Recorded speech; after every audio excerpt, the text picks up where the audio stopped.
14 जनवरी 1983 America की खुफिया intelligence agency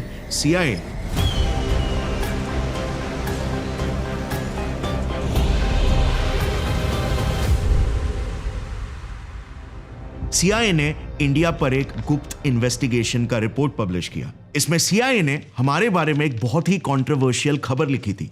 अगर कल को इंदिरा गांधी की मौत हो जाती है तो उनके कांग्रेस पार्टी में एक इमरजेंसी आ जाएगी, क्योंकि पार्टी में ऐसा कोई लीडर बचा ही नहीं है जो गांधी के बाद गद्दी को संभाल पाए। उनके बेटे राजीव गांधी, जिन्हें इंदिरा गांधी काफी सालों से ग्रूम करने की कोशिश कर रही है, लेकिन वो भी अभी तक उतने सक्सेसफुल नहीं हो पाए। इसी डॉक्यूमेंट को रिसेंटली ही CIA ने डिक्लासिफाई किया है, यानी कि पब्लिकली रिलीज किया है, और इसीलिए मैं ये खबर आपको उसी डॉक्यूमेंट से सुना रहा हूं। अगर आप इस डॉक्यूमेंट को गौर से पढ़ोगे ना, तो आपको समझेगा कि 1980s में CIA भारत के हर एक कमजोरी पर, खास करके भारत की प्रधानमंत्री इंदिरा गांधी जी पर चील की तरह नजरें गड़ाई हुई थी। हिंदुस्तान में अराजकता यानी कि सिविल डिसऑर्डर कैसे फैलाया जा सकता है, हमारा मिलिट्री बजट कितना है, हम किस देश से किस किस प्रकार के हथियार खरीद रहे हैं, हम कितने जल्दी एक न्यूक्लियर वेपन वाले देश बन सकते हैं, और फाइनली इंदिरा गांधी की सरकार को आखिर गिराया कैसे जा सकता है। CIA को तो ये तक खबर थी कि कांग्रेस पार्टी का बंटवारा ही इंदिरा गांधी की सबसे बड़ी दुखती नब्ज है, जिसका फायदा CIA उठा सकता है हिंदुस्तान में तख्ता पलट करवाने के लिए। लेकिन अपने से 13,000 किलोमीटर दूर भारत देश की प्रधानमंत्री पर US की इतनी क्यों रुचि है? कहीं CIA इंदिरा गांधी की हत्या की तैयारी तो नहीं कर रहा था? 1980s में CIA ने यह डॉक्यूमेंट रिलीज किया, और उसके कुछ ही सालों बाद 1984 में पंजाब के हरमंदिर साहिब गुरुद्वारा में एक बहुत ही दुर्भाग्यपूर्ण घटना घटी। जरनैल सिंह भिंडरावाले, पंजाब के खालिस्तान आंदोलन के एक्सट्रीमिस्ट लीडर, ने करीब 200 ट्रेन मिलिटेंट्स के साथ गोल्डन टेम्पल पर कब्जा कर लिया था। क्योंकि सिख स्वरूप को खत्म करने वाली बहुत हुकूमत हो गुजरी, इन्हें भी उस तरह चली जाना। रॉ के चीफ RN काओ के हिसाब से इसी दौर में पाकिस्तान ने अपने 1000 highly trained special forces commandos SSG commandos को पंजाब में डिप्लॉय कर दिया था, सिर्फ ताकि भिंडरावाले को अपने मकसद को अंजाम देने में कोई कसर ना बाकी रहे। SSG का मतलब आप सोचो, हमारे मार्कोस, गरुड़ और पैरा SF कमांडोज के बराबर के लेवल के, जो एक्सट्रीमली स्पेशलाइज्ड ऑपरेशंस के लिए ट्रेंड होते हैं, वो कमांडोज। पॉलिटिकल साइंटिस्ट हाइन जी केसलिंग, जो 10 साल पाकिस्तान में रह के ISI और CIA के क्लोज रह चुके थे, You know already I lived and worked in Pakistan for 13 years. उन्होंने अपनी किताब द ISI ऑफ पाकिस्तान में क्लियरली ये मेंशन किया हुआ है कि इन खालिस्तानी मिलिटेंट्स के पास ISI और CIA के सपोर्ट से ऐसे सोफिस्टिकेटेड LMGs, RPGs और तो और AK-47 असॉल्ट राइफल्स तक आ चुके थे, जो खुद हमारे इंडियन फोर्सेस के पास तक नहीं थे। भिंडरावाले ने गोल्डन टेम्पल पर पूरी तरीके से अपना कब्जा करके वहां पर कंक्रीट बंकर्स और स्नाइपर नेस्ट बना रखे थे। 1 जून 1984 को इंडियन आर्मी ने गोल्डन टेम्पल को चारों तरफ से घेर लिया, लेकिन इसके बावजूद जब BBC के एक रिपोर्टर ने भिंडरावाले से कुछ दिन पहले सवाल किया कि आप ये जो कर रहे हो, इसके लिए आप पर जल्दी इंडियन गवर्नमेंट स्ट्रिक्ट एक्शन ले सकती है, तब आप क्या करोगे? तो जानते हो उनका जवाब क्या था? तो मैं भिंडरावाले से कहा, मैंने जो कुछ आप कर रहे हैं, एक दिन ऐसा होगा कि आपके सामने कोई एक्शन होगा। तो उन्होंने मुझे बड़े सादगी से कहा कि अरे क्या एक्शन होगा, तुम्हें मालूम नहीं है। उन्होंने छत से मुझे इशारा करके देखा कि देखो वो देखो सामने एक खेत है, 7-8 किलोमीटर का रास्ता है, वहाँ पे बॉर्डर है, और हम पीछे से निकल के आराम से बॉर्डर पार करके उधर चले जाएंगे, और वहाँ से फिर हम छापामार युद्ध करेंगे। BBC के रिपोर्टर खुद कह रहे हैं कि उन्हें बड़ी हैरानी थी कि भिंडरावाले खुद एक रिपोर्टर से इतनी बेबाक बातें कर रहे थे, बिना डरे कि ये रिपोर्टर इस न्यूज को पब्लिश भी कर सकते हैं।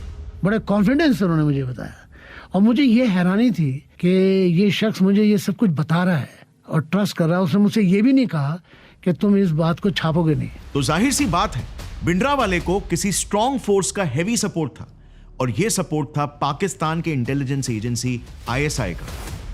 लेकिन फिर आखिर CIA इसमें क्यों इन्वॉल्व हो रहा था? US जैसे एक सुपर पावर की सबसे एलीट एजेंसी इंडिया और पाकिस्तान जैसे दो गरीब देशों की जंग में क्यों इतनी इंटरेस्टेड थी? ये बात समझने के लिए ना हमें कहानी को थोड़ा सा रिवाइंड करके 1971 के दौर में जाना होगा, जब इंडिया ने US को एक जंग में हरा के पूरी दुनिया के सामने शर्मिंदा कर दिया था। इस वीडियो के पहले part ISI versus raw part 1 में हमने जाना कि आईएसआई की शुरुआत कैसे एक ब्रिटिश ऑफिसर मेजर जनरल कॉथॉर्न ने की थी और शुरुआत के कई सालों तक ब्रिटिश इंटेलिजेंस एजेंसी M15 और M16 ने आईएसआई को हेवी फंड्स दी, उन्हें ट्रेन करके रॉ के खिलाफ खड़ा किया। Raw on the other hand ISI के जन्म के 20 सालों बाद पैदा हुआ था, लेकिन इसके बावजूद हमने आईएसआई के कई ऑपरेशंस जैसे ऑपरेशन गिब्राल्टार, नॉर्थ ईस्ट इंसर्जेंसीज और ऑपरेशन सर्चलाइट को काउंटर किया। उल्टा रॉ ने बांग्लादेशी फोर्सेस से बनी मुक्ति, मुजीब और कादिर बहिनी को ट्रेन करके ईस्ट पाकिस्तान पर एक 3 फ्रंट अटैक लॉन्च कर दिया था, बांग्लादेश को पाकिस्तान से आजाद कर दिया और आईएसआई के हर एक प्लान को कांटे की टक्कर दी। अब इस जंग से एक तरफ हम जीत तो गए, लेकिन दूसरी तरफ हमने एक दुश्मन पाल लिया था, CIA। एक्चुअली में 1971 का वॉर सिर्फ इंडिया और पाकिस्तान के बीच नहीं, बल्कि असली जंग तो USA और USSR के बीच लड़ी जा रही थी, द इनफेमस कोल्ड वॉर, जिसमें जाहिर है US का अंधा सपोर्ट था पाकिस्तान को। इसीलिए बांग्लादेश लिबरेशन वॉर में 11 दिसंबर 1971 के दिन US ने अपनी नेवी की 7th फ्लीट के साथ world's largest warship 75,000 ton nuclear powered aircraft carrier USS Enterprise को पैसिफिक ओशन से इंडियन ओशन के लिए डिप्लॉय कर दिया था। US का सिर्फ एक ही मकसद था, इंडिया को अपनी मिलिट्री माइट दिखाकर डराना, धमकाना, ताकि इंडिया ईस्ट पाकिस्तान से अपने फोर्सेस को रिट्रैक्ट करवा ले। लेकिन इस बार हमें इस जंग में US के इन्वॉल्वमेंट की भनक पहले से ही लग चुकी थी और इसीलिए इसके बस 2 दिन पहले 9 अगस्त 1971 के दिन इंडिया ने बड़े ही स्ट्रेटेजिकली USSR के साथ treaty of peace, friendship and cooperation sign कर लिया था, जिससे अब हमारे पास भी सोवियत का स्ट्रॉन्ग बैकिंग था। जैसे US के war vessels Indian Ocean region में पहुंचे, USSR ने भी अपने मिसाइल क्रूजर्स, मिसाइल डिस्ट्रॉयर्स और तो और एक न्यूक्लियर पावर्ड सबमरीन तक डिप्लॉय कर दिया US के स्वागत में। अब इसके आगे की कहानी तो आपको पता ही है। पाकिस्तान US बैक्ड होने के बावजूद भी उनके पास इंडिया के सामने हार मान के सरेंडर करने के सिवाय और कोई रास्ता नहीं बचा। बट पाकिस्तान के अलावा US के लिए भी ये एक बहुत ही बड़ा हार था ग्लोबल प्लेटफॉर्म पर। इनफैक्ट हार से भी ज्यादा 1971 वॉर US के लिए ग्लोबल एम्बैरेसमेंट बन गया था और इसीलिए now this war had become personal for USA। इसी वजह से बांग्लादेश लिबरेशन के बाद जंग के मैदान में ISI अकेले नहीं खड़ा था, बल्कि इस बार ISI के पीछे खड़ा था CIA भी। दोनों का भी मकसद सिर्फ एक था, एलिमिनेशन ऑफ रॉ। और इंडिया पर पहला वार करने के लिए ISI ने बड़े ही स्ट्रेटेजिकली बांग्लादेश को अपना निशाना बनाया। देखो, किसी भी जंग में ना जीत सिर्फ ऑपोजिशन की वल्नरेबिलिटीज को एक्सप्लॉइट करके ही नहीं, बल्कि ऑपोजिशन की सबसे बड़ी ताकत को उसकी सबसे बड़ी कमजोरी बना के भी की जाती है। और इस बार इंडिया के केस में ISI और CIA ने एग्जैक्टली वही किया। उन्होंने सबसे पहले इंडिया के जितने भी पड़ोसी देश थे ना, उन सब में एंटी इंडिया सेंटिमेंट्स भरकर चारों तरफ से इंडिया को आइसोलेट करने की कोशिश की। ये इतना स्ट्रेटेजिक मूव था कि आप सोचोगे नहीं, जिस बांग्लादेश पर हजारों लाखों की तादाद में रेप्स, मर्डर्स, मास जेनोसाइड हो रहा था, जिस देश को बस कुछ ही साल पहले इंडिया ने आजाद करवाया था, वही बांग्लादेश अब अपने ही रक्षक हिंदुस्तान का जानी दुश्मन बनता जा रहा था। 15 अगस्त 1975 सुबह 3 से 5 बजे के बीच बांग्लादेश के फाउंडिंग फादर और first president Sheikh Mujibur Rahman के घर में कुछ आर्मी ऑफिसर्स ने घुसकर ओपन फायरिंग शुरू कर दी।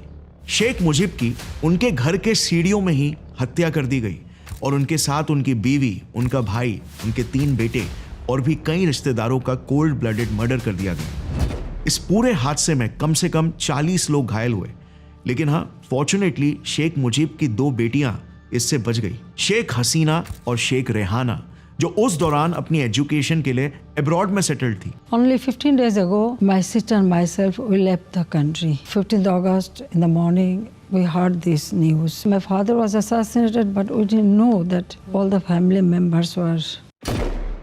इस मिलिट्री कू के बाद ISI ने जनरल जियाउर रहमान को बांग्लादेश का नया प्रेसिडेंट बना दिया, जो जाहिर है कंप्लीटली एंटी इंडिया था। उन्होंने सबसे पहले बांग्लादेश के कॉन्स्टिट्यूशन से शेख मुजीब के सेक्युलरिस्ट वैल्यूज को हटा के बांग्लादेश को एक प्योर इस्लामिक रिपब्लिक बना दिया। अल्लाहु अकबर, अल्लाहु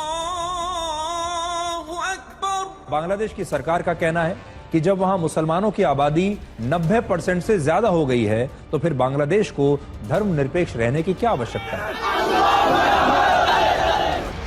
और इनके ही कार्यकाल में बांग्लादेश हिंदुस्तान से दूर जाते हुए इस्लामिक देशों से नजदीकियां बढ़ाने लगा। कहने का मतलब यह है कि इंडिया का एक बहुत बड़ा एलाई बांग्लादेश, जिसे खुद इंडिया ने ही जन्म दिया था, लेकिन अब वो इंडिया का दोस्त नहीं रहा।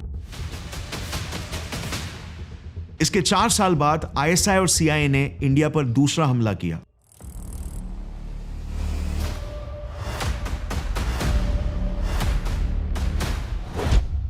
अफगानिस्तान उन कुछ चुनिंदा इस्लामिक देशों में से था जिसके शुरुआत से ही इंडिया के साथ काफी अच्छे रिश्ते थे। एक तो दोनों देशों के बीच हिस्टोरिकली ही ट्रेड टाइज स्ट्रांग थे, ऊपर से इंडिया वो इकलौती साउथ एशियन कंट्री थी जो सोवियत अफगान वॉर के बाद यूएसएसआर बैक्ड मोहम्मद नजीबुल्लाह की रॉयल गवर्नमेंट को रिकॉग्नाइज करती थी। दोनों देशों के बीच 1950 से ही एक फ्रेंडशिप ट्रीटी भी साइन हो रखी थी, जिस वजह से इंडिया और Afghanistan were like close allies.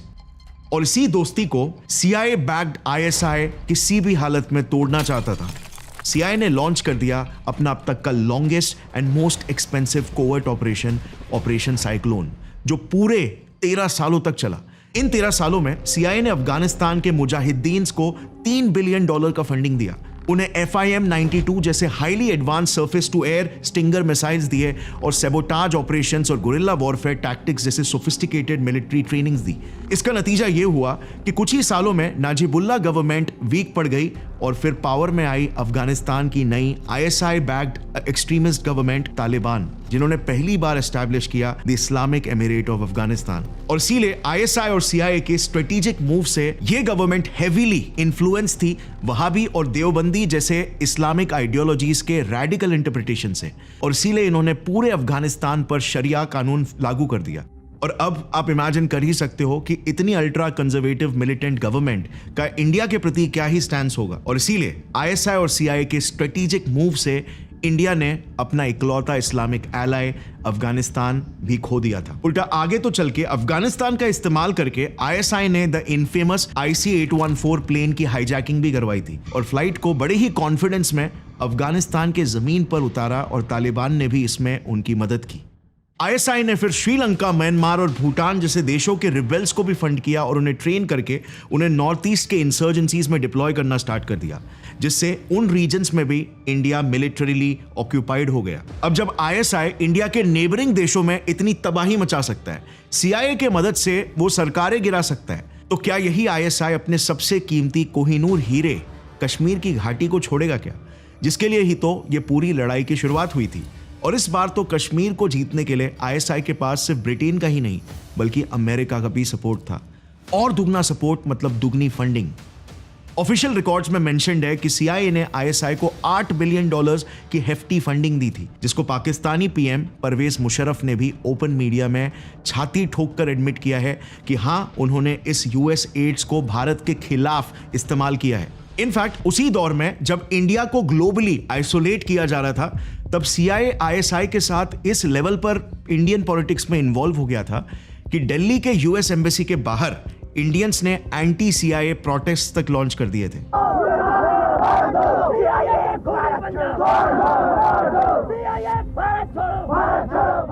मतलब शायद ऐसा पहली बार हो रहा होगा कि एक देश की जनता दूसरे देश की इंटेलिजेंस एजेंसी के खिलाफ प्रोटेस्ट लॉन्च कर रही हो। उस वक्त पंजाब के सीएम, ओडिशा के सीएम और खुद कश्मीर के सीएम सब ओपन मीडिया के सामने एक ही बात क्लेम कर रहे थे कि उनके पास डेफिनेट इंटेल है कि सीआईए उनके राज्यों में नक्सलवाद और आतंकवाद को सपोर्ट कर रही है उनकी सरकारें गिराने के लिए।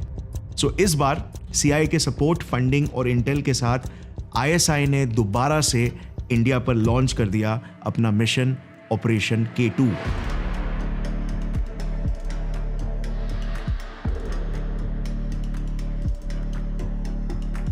इस मिशन का मकसद, भारत ने हमसे हमारा एक राज्य ईस्ट पाकिस्तान छीना है, तो हम उसके बदले में भारत से उसके 2 राज्य छीन लेंगे, कश्मीर और पंजाब।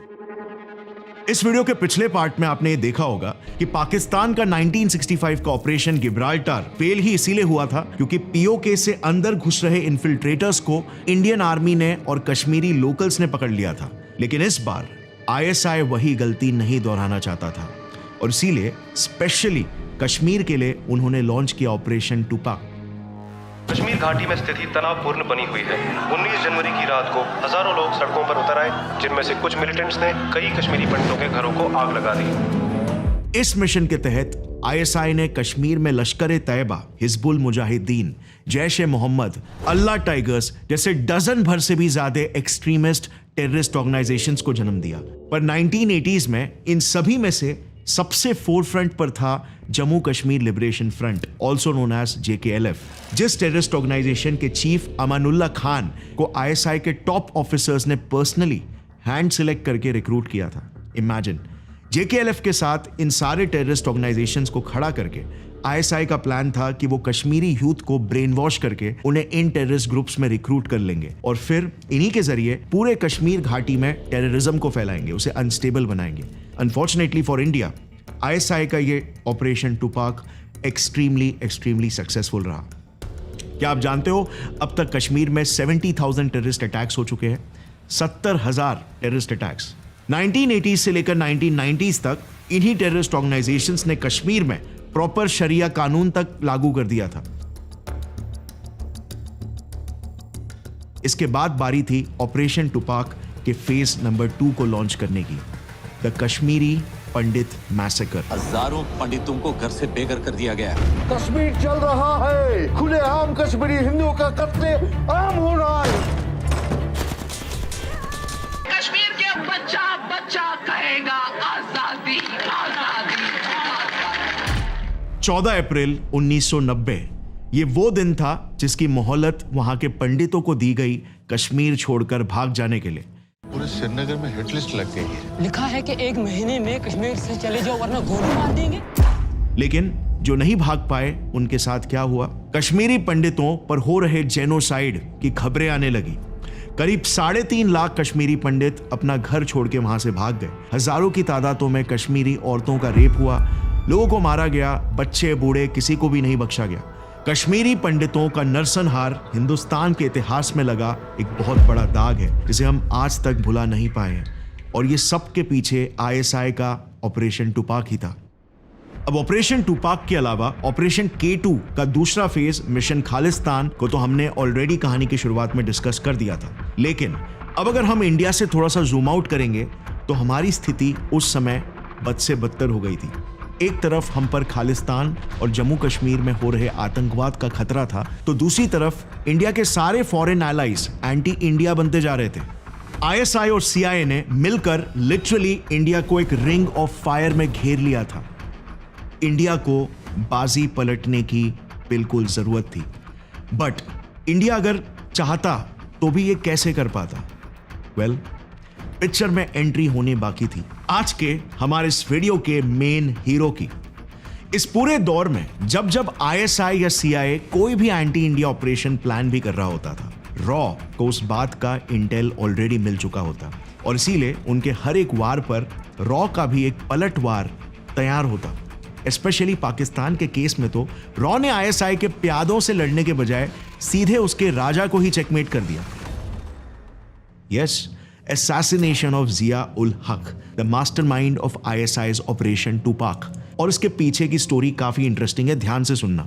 1988 में खबर आई कि पाकिस्तान के प्रेसिडेंट जिया-उल-हक और उनके साथ US ambassador to Pakistan Arnold Lewis Raphel की एक प्लेन क्रैश में मौत हो गई। लेकिन ये खबर सही थी, मगर ये सिर्फ आधी सच्चाई थी, क्योंकि इसके कई सालों बाद टर्किश न्यूज को दिए एक एक्सक्लूसिव इंटरव्यू में जिया के बेटे एजाजुल-हक ने खुद ये रिवील किया कि रॉ ने मुसाद के साथ मिलकर एक पाकिस्तानी एयरफोर्स ऑफिसर को हायर किया था, जिसने प्लेन में मौजूद कुछ मैंगो क्रेट्स में बॉम्ब को प्लांट कर दिया था। There was an Air Force officer who was arrested for espionage. He was working as a spy, espionage for Pakistan, against Pakistan. And he was in the Air Force. Similar claim US ambassador in India John dean ने भी publicly किया था कि जिया की death कोई plane accident नहीं है, बल्कि एक प्लान्ड असैसिनेशन था, जिसको रॉ ने केजीबी और मोसाद के साथ मिलकर प्लान किया था। और भूलो मत, इस हादसे में यूएस एम्बेसडर टू पाकिस्तान की भी मौत हुई थी, जो आईएसआई के साथ CIA के लिए भी एक मुंह तोड़ जवाब था। सो एक तरफ जहां आईएसआई पंजाब और कश्मीर में ही उलझी हुई थी, रॉ ने इस पूरे मिशन के ब्रेन चाइल्ड जिया-उल-हक पर ही अपना निशाना साध दिया। रॉ ने अपना अगला हमला किया एक ऐसे राज्य पर जो पाकिस्तान का ऑलमोस्ट 50% हिस्सा है, बलोचिस्तान। जैसे आईएसआई ने बराबर इंडिया की दुखती नब्ज पंजाब को पकड़कर वहां पर सेपरेटिज्म को भड़काया, ठीक वैसे ही रॉ ने भी पाकिस्तान के बलोची रिबेल्स यानी बलोच लिबरेशन आर्मी BLA को सपोर्ट करना स्टार्ट कर दिया। रॉ ने बलोची रिबेल्स को हथियार दिए, उनको ट्रेनिंग कैंप्स खोल के दिए और हर मेंबर को $US में सैलरीज देकर आईएसआई के खिलाफ हायर कर लिया। अगेन रॉ की ये स्ट्रैटेजी भी एक्सट्रीमली सक्सेसफुल रही। इनफैक्ट आज तक BLA ने पाकिस्तान के नाक में दम करके रखा हुआ है। The motive of our attack was very clear. It was a simple and clear message to China and Pakistan to withdraw immediately from Balochistan. 2023 में अकेले BLA ने ही पाकिस्तान में 162 अटैक्स किए हैं, just asking for a separate nation from Pakistan. इसके अलावा raw की सबसे बड़ी मास्टर स्ट्रैटेजी थी आईएसआई के इस रिंग ऑफ फायर को रॉ ने कुछ ही सालों में एक नेकलेस ऑफ फ्रेंडशिप में बदल दिया। सबसे पहले तो रॉ ने अफगानिस्तान के तालिबान से लड़ने के लिए सीधा उनकी जमीन ही छीन ली। देखो रॉ ने ना काफी पहले से ही अफगानिस्तान में तालिबान के खिलाफ लड़ने वाले 3 अफगानी मिलिटेंट्स अहमद शाह मसूद, अब्दुल जलील और मिर्जा मुराद रुस्तम को रिक्रूट कर लिया था। फिर जब तालिबान ने कांदाहार के IC-814 हाईजैकिंग के वक्त आईएसआई की मदद की थी, तो इसके रिटेलिएशन में अगले ही साल यानी कि साल 2000 में रॉ ने मसूद की फोर्सेस को मदद करके तालिबान कंट्रोल्ड इन सारे प्रोविंसेस को कैप्चर कर लिया। बस इस एक इंसिडेंट के बाद तालिबानी सरकार का स्टैंस कंप्लीटली चेंज हो गया। 2001 में ही तालिबान ने ओपनली ये स्टेटमेंट दिया कि उसको कश्मीर मैटर में पढ़ना ही नहीं है ना, वो इंडिया पाकिस्तान का इंटरनल इशू है, उसे तो इंडिया के साथ अच्छे रिलेशंस मेंटेन करके रखने हैं। और आज यही तालिबान के हमारे साथ कैसे रिश्ते हैं और पाकिस्तान के साथ कैसे रिश्ते हैं, ये तो सारी दुनिया जानती है।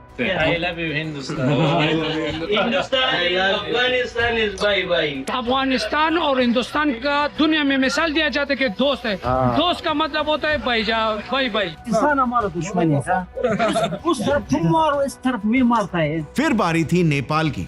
याद है नेपाल के राजा महेंद्र ने उनकी जमीन भारत के खिलाफ इस्तेमाल होने दी थी, और इस बात के लिए तो रॉ ने नेपाल के राजा को ही बदल दिया। रॉ ने तख्ता पलट करवा के वहां पर नेपाली कांग्रेस की सरकार को पावर में ला दिया। अब 1996 में रॉ ने बांग्लादेश के अंदर भी एक बढ़िया गेम खेला।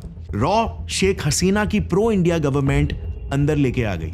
I feel it's people's victory.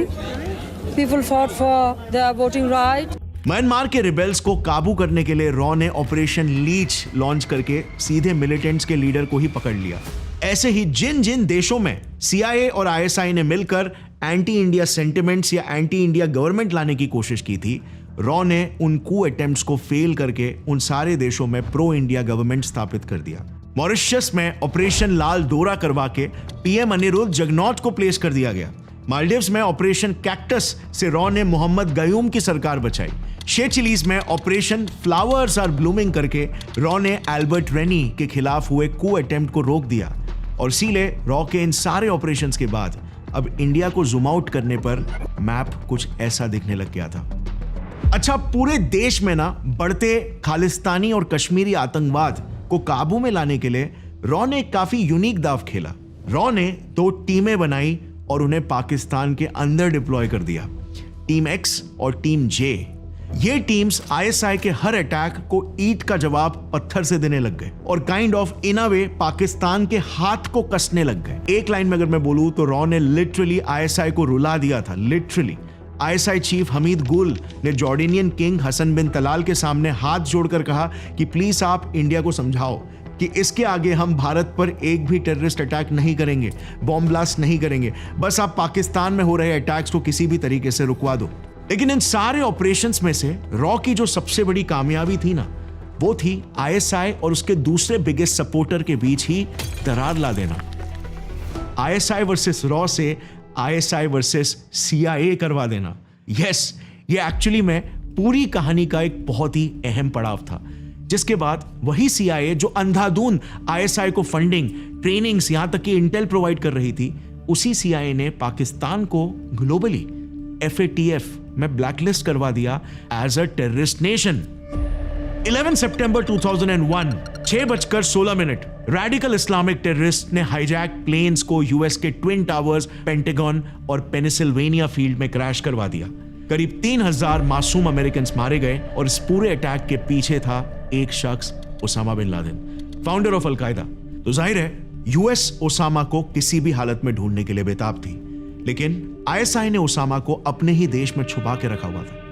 अब इसी दौरान इलियास कश्मीरी नाम का एक टेररिस्ट था जो ओसामा से काफी क्लोज था, और वो एबटाबाद पाकिस्तान में जाके उससे अक्सर मिलते भी रहता था, और ये टिप रॉ के हाथ लग चुकी थी।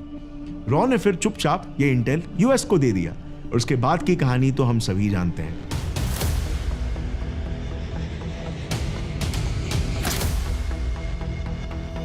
The United States has conducted an operation that killed Osama bin Laden, the leader of Al-Qaeda.